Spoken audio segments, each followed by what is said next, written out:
शुभ मध्याह्न बच्चों, मैं अशोक कुमार देहरी आपका हिंदी विषयाचार्य आज की कड़ी में आप सबका स्वागत करता हूं। आज हम कक्षा 11वीं विषय हिंदी आरोह भाग 1 के अंतर्गत देखेंगे पाठ स्पीति में बारिश, और इसे लिखा है कृष्ण नाथ जी ने। पाठ पर चर्चा शुरू करें इससे पहले मैं आपसे अनुरोध करना चाहूँगा, यदि अब तक आपने हमारे चैनल अशोक कुमार देहरी हिंदी क्लासेस को सब्सक्राइब नहीं किया है और आप इस चैनल में नए हैं तो प्लीज़ सब्सक्राइब कीजिए, लाइक कीजिए, कमेंट कीजिए और अपने दोस्तों को शेयर कर दीजिए। और यदि आपने सब्सक्राइब कर रखा है तो कोई आवश्यकता नहीं, सब्सक्राइब एक बार होती है, लाइक कमेंट और शेयर बार बार होते हैं। तो आइए ज़्यादा देर न करते हुए पाठ पर चर्चा शुरू करते हैं। स्पीति में जनसंख्या लाहुल से भी कम है, अर्थात लाहुल की तुलना में स्पीति में जनसंख्या कम है। 1901 की जनगणना के अनुसार 3231 रही, 1901 की जनगणना में। उसके बाद 1971 की जनगणना के अनुसार 7196 है। इसका क्षेत्रफल मुझे 1971 की जनगणना में लाहुल के साथ जोड़कर मिला, जो 12,015 वर्ग किलोमीटर है। कहने का मतलब वर्तमान 2002 की जनगणना के अनुसार लाहुल स्पीति का जो क्षेत्रफल है वो 12,210 वर्ग किलोमीटर तथा जनसंख्या 34,000 है। स्पीति का अलग क्षेत्रफल नहीं दिया गया है। इम्पीरियल गजेटियर, ये इम्पीरियल गजेटियर क्या होता है? तो इम्पीरियल गजेटियर ऑक्सफोर्ड 1908 खंड 23 के अनुसार, अर्थात इम्पीरियल गजेटियर कहने पर शाही राजपत्र के अनुसार यह क्षेत्रफल 2155 वर्ग मील है। इस तरह स्पीति की जनसंख्या प्रति वर्ग मील 4 से भी कम है। 1901 में यह प्रति वर्ग मील 2 से भी कम थी। जब 1901 की जनगणना थी तो उस समय बहुत कम थी। लाहुल स्पीति का प्रशासन ब्रिटिश राज से भारत को जस का तस मिला है, मतलब जैसे का तैसे मिला है। ब्रिटिश के समय में जिस प्रकार की स्थिति उसकी रही थी वैसे ही स्थिति में भारत को प्राप्त हुआ है। अंग्रेजों को यह 1846 ईस्वी में कश्मीर के राजा गुलाब सिंह के जरिए मिला। उस समय कश्मीर के राजा गुलाब सिंह हुआ करते थे तो उनके जरिए मिला। अंग्रेज इनके जरिए पश्चिमी तिब्बत के ऊन वाले क्षेत्र में प्रवेश चाहते थे।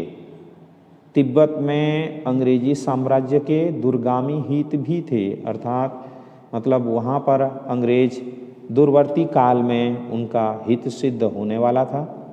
जो भी हो, 1846 में कुल्लू, लाहुल स्पीति ब्रिटिश अधीनता में आए।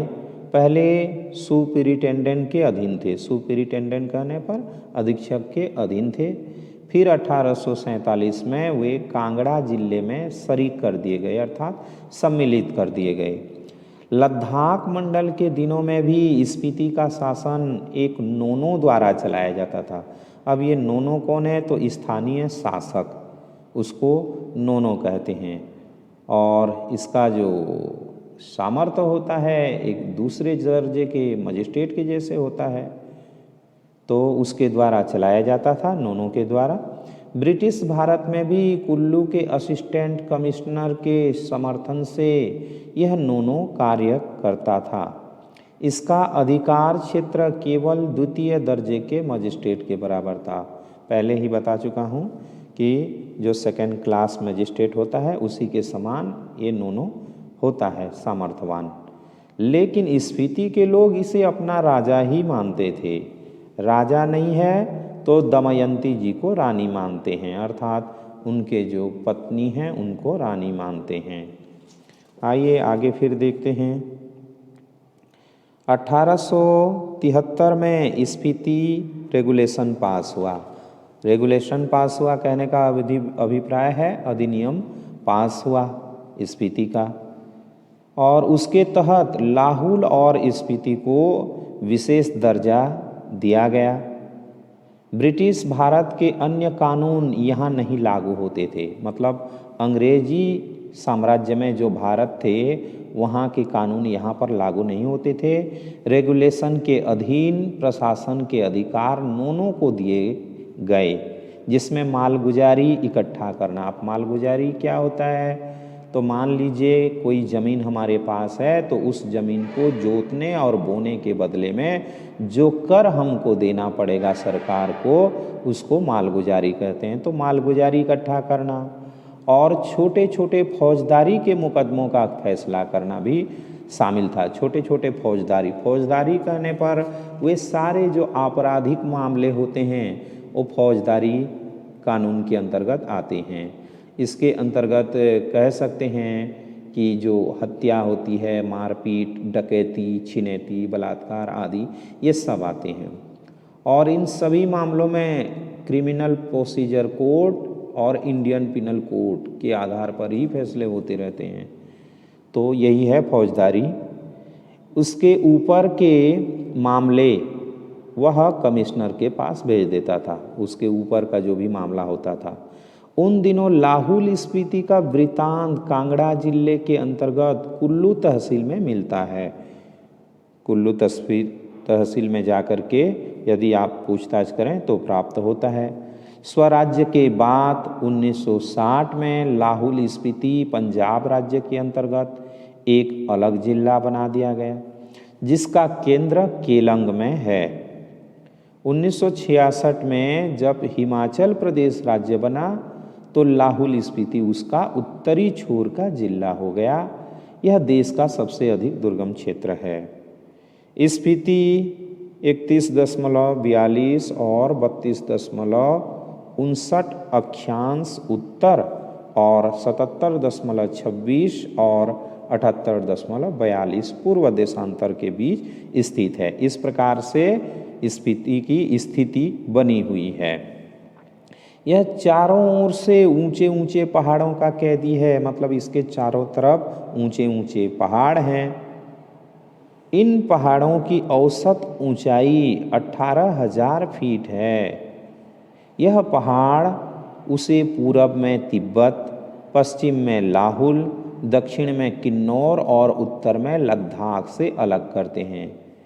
इसकी मुख्य घाटी इसी नाम की स्पीति नदी की घाटी है, मतलब वहाँ पर एक स्पीति नाम की नदी भी प्रवाहित होती है। स्पीति पश्चिम हिमालय में लगभग 16,000 फीट की ऊंचाई से निकलकर पूरब में तिब्बत में बहती है। वहाँ से स्पीति में आती है, वहाँ से फिर बहते बहते स्पीति में आ जाती है। स्पीति से बहकर पुराने रामपुर बुसहर राज्य में अब किन्नौर जिले में बहती हुई सतलुज में मिलती है। मेरी इस स्पीति नदी से प्रीति है। लेखक का कहना है कि उनका इस स्पीति नदी से लगाव है, जुड़ाव है। स्पीति में मैं सिर्फ इसी नदी को पहचानता हूँ। सुनता हूँ कि कोई पारा नदी भी है। सुनने के लिए प्राप्त हुआ है कि एक पारा नदी भी वहाँ प्रवाहित होती है। फिर घाटी है। स्पीति के अलावा पीन की घाटी प्रसिद्ध है। मान भाई से इसका किस्सा सुना है। अत्यंत बीहड़ और वीरान है। अत्यंत बीहड़ है कहने का मतलब ऊंची ऊंची उबड़ खाबड़ और जंगली एरिया है। इनमें से शायद स्पीति की घाटी ही आबाद है, अर्थात स्पीति की घाटी में ही लोग बसे हुए हैं, बाकी जगह पूरी तरह से वीरान है। जैसी वह आबादी है वह आप देख ही रहे हैं, अर्थात लेखक चर्चा कर रहे हैं। प्रति वर्ग मील 4 से भी कम लोग बसते हैं, मतलब प्रत्येक वर्ग मील में 4 से भी कम आबादी है। अचरज यह नहीं कि इतने कम लोग क्यों हैं, अचरज यह है कि इतने लोग भी कैसे बसे हुए हैं। मतलब लेखक को आश्चर्य होता है वहाँ पर उनके आबादी को लेकर के। अब कम आबादी है कह के हम चर्चा करते हैं, लेकिन लेखक को उस कम आबादी पर आश्चर्य नहीं है। वो कम आबादी ही सही, परंतु उतने लोग भी वहाँ कैसे बसे हैं। मैंने जब भी स्फीति की विपत्ति बताई है तो लोगों ने यही पूछा है कि आखिर तब लोग वहाँ रहते क्यों हैं। 8-9 महीने शेष दुनिया से कटे हुए हैं, मतलब 8 से लेकर के 9 महीने तक बाकी दुनिया से अलग रहते हैं। ठंड में ठिठुर रहे हैं, जब ठंड होती है तो ठिठुरते रहते हैं क्योंकि साधन की कमी है। सिर्फ एक फसल उगाते हैं, लकड़ी भी नहीं है कि घर गर्म रख सकें, मतलब उनके पास ठंड के कारण से लकड़ी को गर्म करने के लिए लकड़ी भी वहाँ पर प्राप्त नहीं होता ताकि घर को गर्म रखा जा सके। वृत्ति नहीं है, अर्थात रोजगार भी वहाँ पर नहीं है किसी के लिए। फिर क्यों रहते हैं, प्रश्न उठता है। क्या अपने धर्म की रक्षा के लिए रहते हैं, अपनी जन्मभूमि के ममत्व के कारण रहते हैं, या फिर अपनी जन्मभूमि के प्रति उनका मातृत्व भाव है इसीलिए रहते हैं, या इस मजबूरी में रहते हैं कि कहीं और जा नहीं सकते, या कहीं इधर उधर जा नहीं सकने के कारण रहते हैं, कहाँ जाएं कह करके, या फिर और बातों के साथ साथ यह सब कारण है, मैं नहीं जानता। लेखक को इसके बारे में कोई अनुमान नहीं है। मैं तो इतना ही देखता हूँ कि यहाँ रह रहे हैं इसलिए रह रहे हैं, और कोई तर्क नहीं है। तर्क से हम किसी चीज़ को भले सिद्ध कर सकें, स्फीति में रहने को नहीं सिद्ध कर सकते।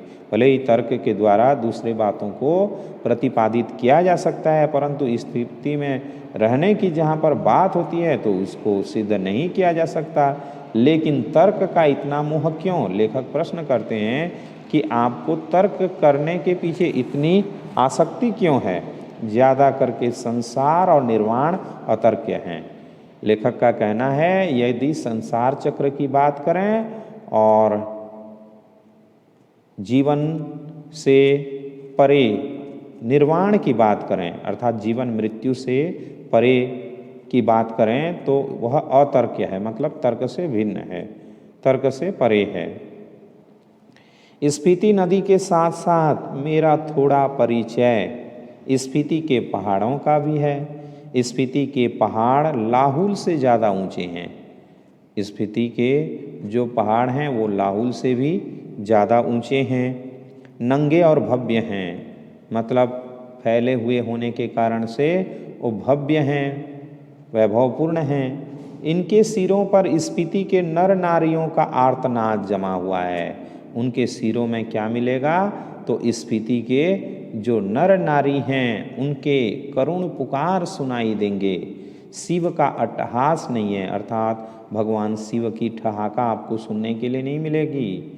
हिम का आर्तनाद है, बल्कि वहाँ पर शीतलता जो है उस शीतलता की करुण पुकार है, ठिठुरन है, गलन है, व्यथा है। गलन जैसी बीमारियाँ हैं और लोगों की व्यथाएँ हैं। इस प्रकार से लेखक इनके बारे में चर्चा करते हैं। तो आज के लिए इतना ही। आशा करता हूँ आज का वीडियो आपको ज़रूर अच्छा लगा होगा। वीडियो को शुरू से अंत तक देखने के लिए धन्यवाद।